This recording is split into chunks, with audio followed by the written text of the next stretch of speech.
જે આપણી શક્તિ છે, જે દેશમાં જે શક્તિ છે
વસ્તી સ્થિર હોય કે પછી સતત વધતી હોય? વિદ્યાર્થી મિત્રો, વસ્તી સ્થિર હોય કે પછી સતત વધતી હોય, પરંતુ ઉત્પાદનના સાધનો કેટલા છે? જમીન, મૂડી, શ્રમ અને નિયોજન. વિદ્યાર્થી મિત્રો, જમીન, મૂડી, શ્રમ અને નિયોજન એ ઉત્પાદનના ચારે સાધનો છે. વસ્તી સ્થિર હોય કે સતત વધતી હોય, પણ ઉત્પાદનના સાધનો તથા ઉત્પાદનની રીતમાં ફેરફાર જન્મતી એવી પ્રક્રિયા છે કે જેને લીધે માથાદીઠ આવક સતત વધારો થતો હોય અને લોકોનું જીવન ધોરણ ઊંચું આવે. એટલે જમીન, મૂડી, શ્રમ અને નિયોજન જે ઉત્પાદનના ચારે ચાર સાધનો છે, ચારે ચાર સાધનોનો બુદ્ધિપૂર્વક ઉપયોગ કરીને આપણે સતત ઉત્પાદનમાં વધારો કરીએ એ રીતની આપણે ઉત્પાદન પદ્ધતિ જે ભારતમાં છે અસરકારક નીવડશે. ફરીથી વિદ્યાર્થી મિત્રો, વસ્તી સ્થિર હોય કે પછી સતત વધતી હોય, પરંતુ ઉત્પાદનના સાધનો તથા ઉત્પાદનની રીતમાં ફેરફાર જન્મતી એવી પ્રક્રિયા છે કે જેને લીધે માથાદીઠ આવકમાં સતત વધારો થતો હોય અને લોકોનું જીવન ધોરણ ઊંચું જતું હોય તો દેશનો આર્થિક વિકાસ થયો છે આપણે ગણી શકીએ છીએ. વિદ્યાર્થી મિત્રો, ફરીથી આપણે વ્યાખ્યા વિશે ચર્ચા કરીશું. આર્થિક વૃદ્ધિ રાષ્ટ્રીય આવકનો વૃદ્ધિ દર અથવા વસ્તુઓ અને સેવાઓના કુલ ઉત્પાદન પ્રમાણમાં થતો વધારો. પ્રોફેસર હેન્સલ.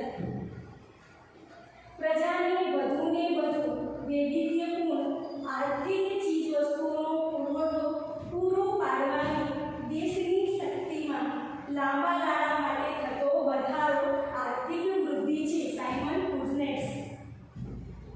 અર્થ હવે આર્થિક વિકાસ જે છે એનો અર્થ આર્થિક વિકાસ એ કેવી પ્રક્રિયા છે? બહુપરિમાણીય પ્રક્રિયા છે. પ્રોફેસર માઇકલ ઓડેલો. આર્થિક વિકાસ એવી પ્રક્રિયા છે જે હેઠળ ગરીબી રેખા નીચેની વસ્તીમાં વધારો ન થાય, આવકની વહેંચણી વધુ અસમાનતા ધારણ ન કરે તે શરતોને આધીન રહીને દેશની માથાદીઠ વાસ્તવિક આવકમાં લાંબા સમય સુધી વધારો જન્માવે છે. બરાબર? એ શું છે? વ્યાખ્યા છે G.M. બેર જે અર્થશાસ્ત્રી છે. હવે મતલબ વસ્તી સ્થિર હોય કે સતત વધતી હોય, પરંતુ ઉત્પાદનના સાધનો તથા ઉત્પાદનની રીતમાં ફેરફાર જન્માવતી એવી પ્રક્રિયા છે કે જેને લીધે માથાદીઠ આવકમાં સતત વધારો થતો હોય અને લોકોનું જીવન ધોરણ ઊંચું જતું હોય તો તે આર્થિક વિકાસ છે. પ્રોફેસર મેકલબ. હવે વિદ્યાર્થી મિત્રો, આપણે ચર્ચા કરવાના છે જે તફાવત છે આર્થિક વિકાસ અને આર્થિક વૃદ્ધિનો જે તફાવત છે એના વિશે. વિદ્યાર્થી મિત્રો, બોર્ડની પરીક્ષામાં વિભાગ C-માં 2 માર્ક્સનો પ્રશ્ન અને વિભાગ D-માં 3 માર્ક્સનો પ્રશ્ન તેમાં પૂછાય છે. જો 3 માર્ક્સમાં પૂછાય તો તમે 3 મુદ્દા વિશે ચર્ચા કરી શકો છો અને જો 2 માર્ક્સમાં પૂછાય તો 2 થી 3 એક્ઝામ્પલ તરીકે તમે મુદ્દા લખી શકો છો. વિદ્યાર્થી મિત્રો, આર્થિક વિકાસ અને આર્થિક વૃદ્ધિ. તો આર્થિક વિકાસ એ શું છે? પ્રક્રિયા છે, સતત ચાલતી પ્રક્રિયા છે. આર્થિક વિકાસ એ સતત ચાલતી પ્રક્રિયા છે અને આર્થિક વૃદ્ધિ શું છે? ઘટના છે. એટલે વિસ્તારમાં કદાચ 5000 મકાન બને એના કરતાં 5 થી 10,000 પણ થાય પછી ઘટના છે, પછી ત્યાં સ્થિર થશે એટલે સ્ટોપ થઈ જશે. પણ પ્રક્રિયા એ છે સતત ને સતત ચાલુ રહેશે. એટલે કે એ વિકાસ એ જગ્યાએ થવાનો છે એ આપણે નક્કી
विद्यार्थी मित्रों, थर्ड टॉपिक आर्थिक विकास विकासशील देशों સાથે સંકળાયેલો ખ્યાલ છે।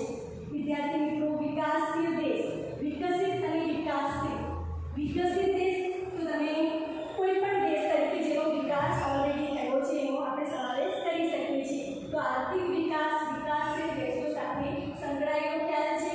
આર્થિક વૃદ્ધિ એ વિકસિત દેશો સાથે સંકળાયેલો ખ્યાલ છે। પછી આર્થિક વિકાસ એને માપવાનું કાર્ય અતિ મુશ્કેલ છે અને આર્થિક વૃદ્ધિ માપવાનું કાર્ય સરળ છે કે આપણે ઇઝીલી માપી શકીએ છીએ કેટલા પ્રમાણમાં વૃદ્ધિ થાય છે, એટલે કેટલા પ્રમાણમાં મકાનોની સંખ્યા વધી છે એ આપણે માપી શકીએ છીએ, પણ કેટલા પ્રમાણમાં લોકોની સુખાકારીમાં વધારો થયો છે આપણે માપી શકતા નથી। માપવાનું કાર્ય અતિ મુશ્કેલ છે, માપવાનું કાર્ય સરળ છે। હવે આર્થિક વિકાસનો ખ્યાલ કેવો છે તો વિસ્તૃત છે અને આર્થિક વૃદ્ધિનો ખ્યાલ કેવો છે સીમિત છે।